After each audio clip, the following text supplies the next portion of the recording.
ஒரு கூட்டணியிலே நமக்கு 5 அல்லது 6 இடங்கள் கிடைக்கின்றன என்றால் அந்த 5 அல்லது 6 இடங்களுக்குள் எப்படி நாம் போட்டி போட்டு அதை பெற வேண்டும் என்கிற முனைப்பு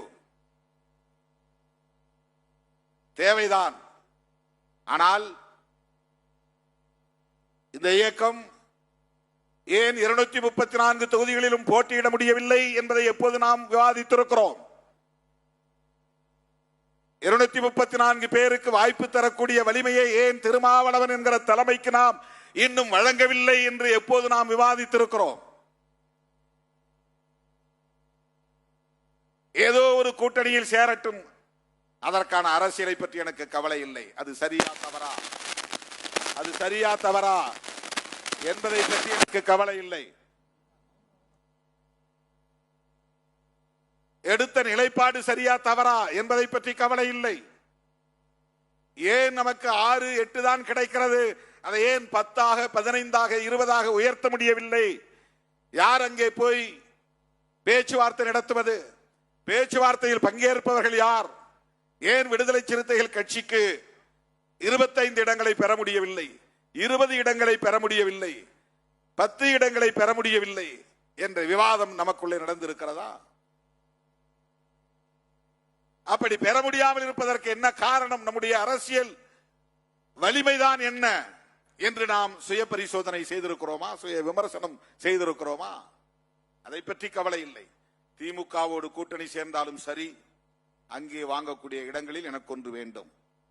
அதிமுக கூட்டணியிலே சேர்ந்தாலும் சரி, அது தப்போ சரியோ அதை பற்றி எனக்கு கவலை இல்லை. அதிலே எனக்கு ஒரு இடம் வேண்டும். தாவேகாவுக்கு ஆதரவு தெரிவித்தாலும் சரி, அது தவறா சரியா என்ற விவரம் எனக்கு தேவையில்லை. அதிலே எனக்கு இடம் வேண்டும். இதுதானே நம்முடைய முனைப்பாக இருக்கிறது. நான் என்ன எதிர்பார்க்கிறேன்?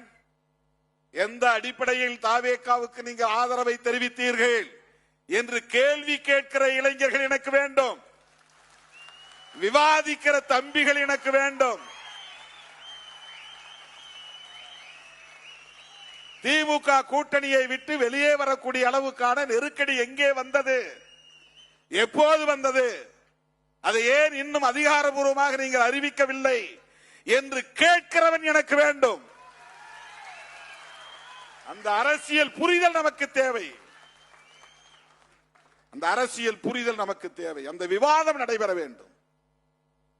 அதிமுக கூவி கூவி அழைத்தது என்று சொல்கிறீர்களே, அப்படி என்றால் ஏன் அதிமுகவோடு நீங்கள் கூட்டணி வைக்கவில்லை என்ற கேள்வியை எழுப்புகிற தம்பிகள் நமக்கு வேண்டும்.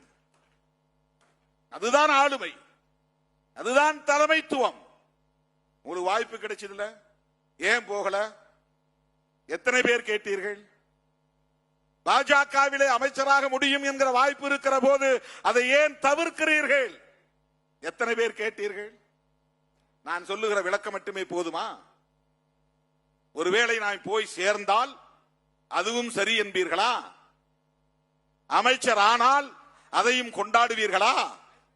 எப்படியாவது இங்கேயும் எங்களுக்கு ஒரு வாய்ப்பு தாருங்கள் என்று தான் கேட்பீர்களா?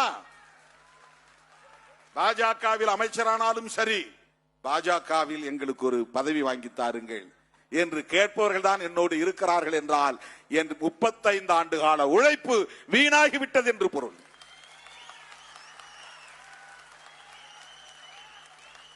அந்த அரசியல் புரிதல் உள்ளவர்களை நான் இன்னும் வளர்த்தெடுக்கவில்லை என்றுதான் பொருள்.